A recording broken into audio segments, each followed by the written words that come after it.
Alright, so I have been working on a very basic website for my business, Zor Valley Software.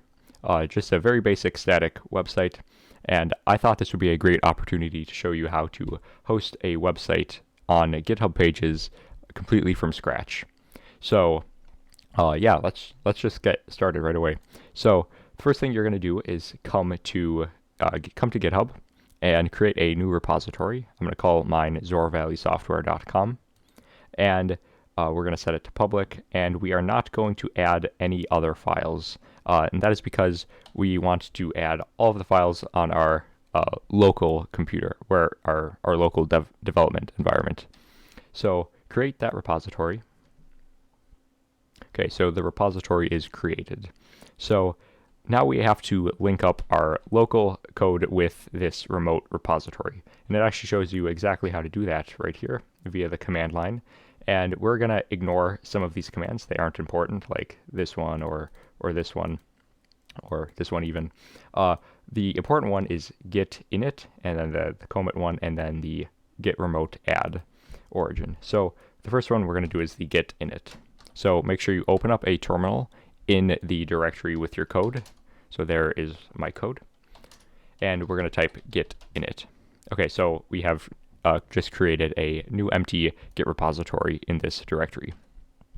So now the next thing we're going to do is add all of our files. So we're going to do git add dot, and that will add all of the files. And then we're going to commit the files. So git commit -m. And we're going to call this one the initial commit. Okay, so the files have been committed. However, the files are not actually on this remote repository. So to do that, we need to tell the local repository that we want to use this remote repository as our remote repository, obviously.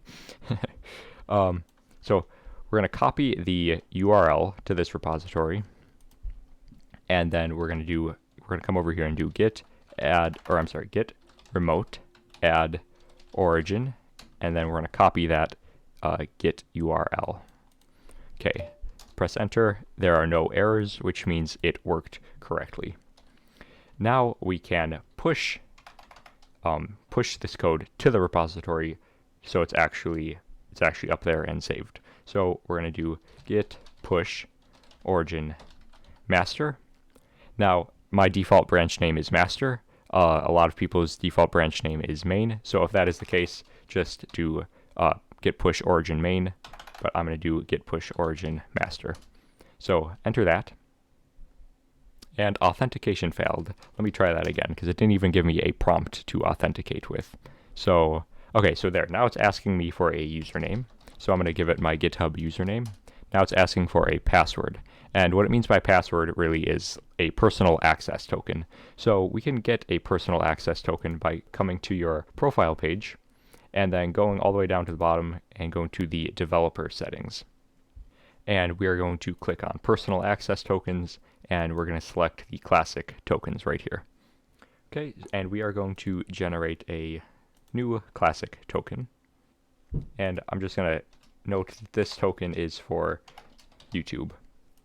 And here are the options you can set, like the permissions for this token.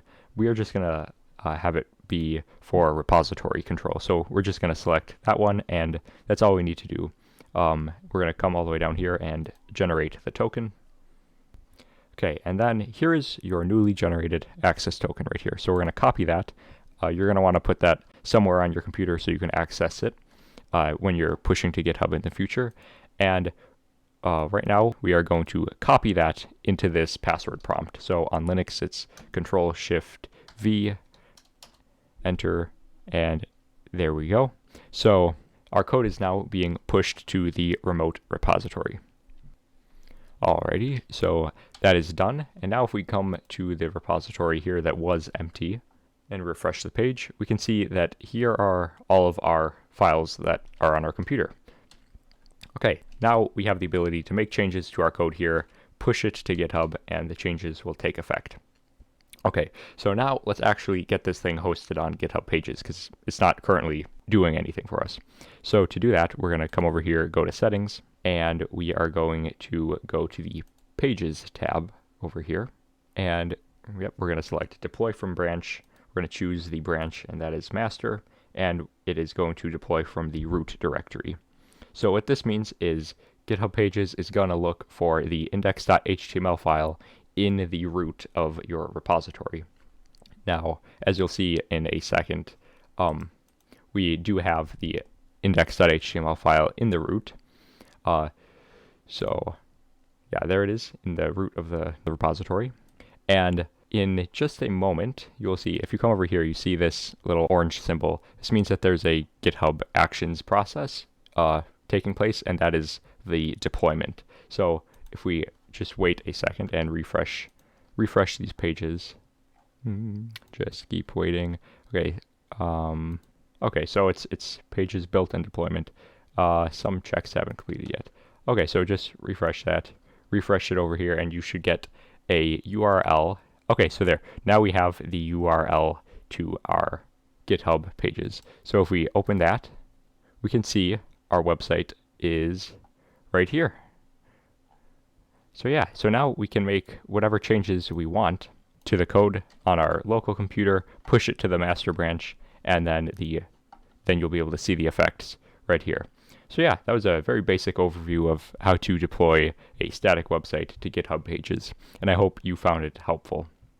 If you made it to this part of the video, thank you for watching, and I hope you have a great day. Bye.